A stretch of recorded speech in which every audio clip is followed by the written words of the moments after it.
Selamünaleyküm ballar. Ben Harry Potter.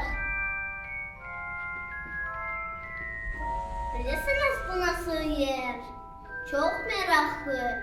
Bu Hogwarts. Hogwarts. Bu tılsımlı mektup. Orada şehir oklatırlar.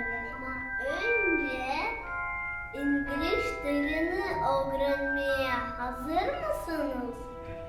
Kunkun'dan birlikte yeni sözlerini öğreneceğiz.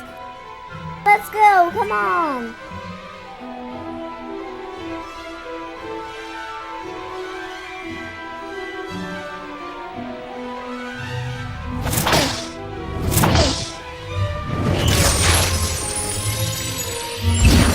Selamünaleyküm. Hello.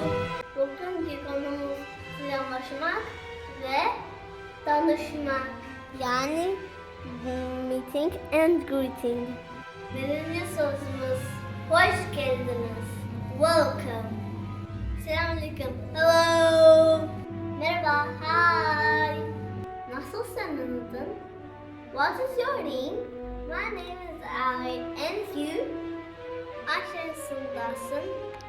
How old are you? I'm 6 and you? Thank you çocuklar. See you soon.